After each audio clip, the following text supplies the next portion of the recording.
राजस्थानातील शाळांमध्ये सामूहिक सूर्यनमस्काराचा जागतिक विक्रम झालाय। राज्यातील 88,000 शाळांमधील 1.14 कोटींहून अधिक विद्यार्थ्यांनी सूर्यनमस्कार घातले आहेत। तर राज्यभरात विद्यार्थ्यांसह 1.33 कोटींहून अधिक लोकांनी सूर्यनमस्कारात सहभाग घेतलाय।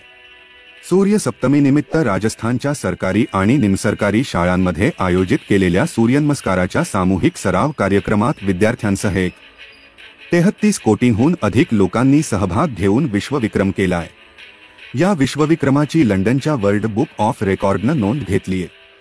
या यशाबद्दल आनंद व्यक्त करून शिक्षण मंत्री मदन दिलावर यांनी विद्यार्थी, शिक्षक, पालक, लोकप्रतिनिधी, संस्था प्रमुख आणि समाजातील विविध घटकातील लोकांचे आभार व्यक्त केले आहेत। या कार्यक्रमाच्या सुव्यवस्थित व्यवस्थापनामध्ये जाणीवपूर्वक आणि जबाबदारीनं भूमिका बजावल्याबद्दल शालेय शिक्षण विभागाच्या संपूर्ण टीमच्या प्रयत्नांचेही शिक्षणमंत्र्यांनी कौतुक केले। बंगळुरूमधील एका स्कूटर चालकाला वाहतूक पोलिसांनी चांगलाच दणका दिला आहे। वारंवार वाहतूक नियमांचं उल्लंघन करणे या व्यक्तीला चांगलंच महागात पडलं आहे। वाहतूक पोलिसांनी या व्यक्तीला तब्बल 3.20 कोटींचा दंड ठोठावला आहे। वाहतूक पोलिसांनी दुचाकीस्वाराला लवकरात लवकर दंड भरायला सांगितला आहे। प्रलंबित दंड भरल्यास कारवाईचा इशारा देखील वाहतूक पोलिसांनी दिला आहे। मिळालेल्या माहितीनुसार गेल्या काही महिन्यात या बाईक चालकाने अनेक प्रकारे वाहतूक नियमांचं उल्लंघन केल्याचं समोर आलं होतं। चुकीच्या लेनमध्ये वाहन चालवणे, हेल्मेट घालणे, वाहन चालवताना मोबाईलचा वापर करणे इत्यादींसह एकूण 350 वाहतूक नियम उल्लंघनांची नोंद त्याच्या विरोधात झाली आहे। त्यानंतर पोलिसांनी उल्लंघन करणाऱ्या बाईक चालकाच्या घरी जाऊन त्याला नोटीस बजावली आहे।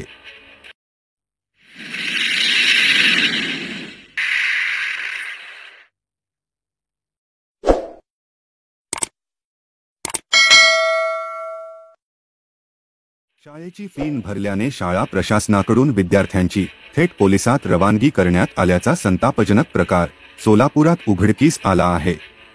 सोलापुरातील एका इंग्लिश शाळेने फी भरणाऱ्या विद्यार्थ्यांना पेपर सोडवण्यापासूनही वंचित ठेवल्याचा आरोप पालकांनी केला आहे। शाळा प्रशासनाच्या मनमानी कारभाराविरोधात पालकांनी आंदोलन केलं। याची तक्रार शाळा प्रशासनाने पोलिसात केली। या तक्रारीची दखल घेत पोलिसांनी पालकांसह विद्यार्थ्यांनाही पोलीस व्हॅनमधून पोलीस स्थानकात नेलं। घडलेल्या प्रकाराबद्दल जिल्ह्यात संताप व्यक्त केला जात असून शाळा प्रशासनावर कारवाईची मागणी करण्यात येत आहे। शाळेच्या मनमानी कारभाराची तक्रार शिक्षण मंत्र्यांकडे करण्यात आली होती। याचा राग मनात धरून शाळा प्रशासनाने विद्यार्थ्यांना दमदाटी केल्याचा आरोपही पालकांनी केला आहे। शाळा प्रशासनाने मात्र पालकांचे हे सर्व आरोप फेटाळून लावले आहेत।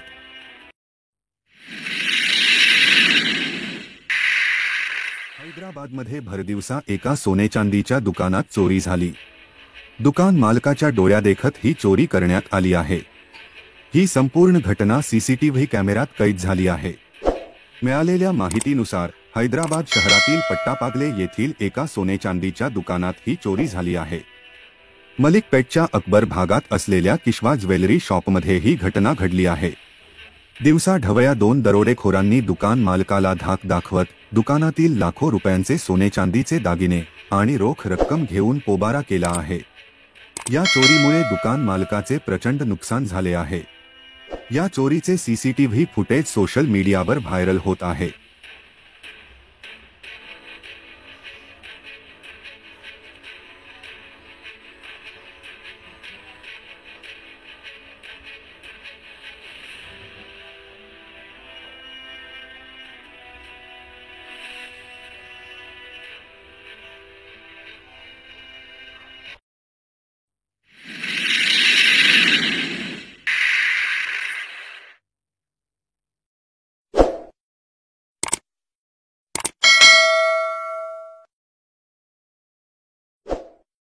आणखी एका धक्कादायक घटनेने पुणे हादरले आहे।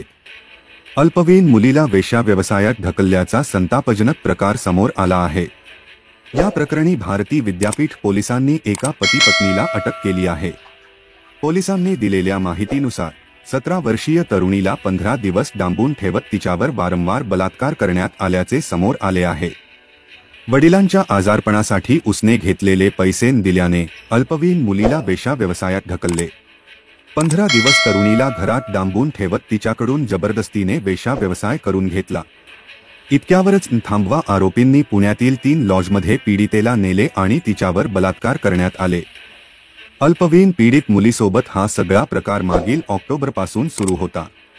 या प्रकरणी भारती विद्यापीठ पोलीस ठाण्यात पोक्सोसह इतर कलमांच्या अंतर्गत गुन्हा दाखल करण्यात आला आहे. पूनम माने आणि आकाश माने या दाम्पत्यावर गुन्हा दाखल केला असून पोलिसांनी पूनम माने हिला अटक केली आहे.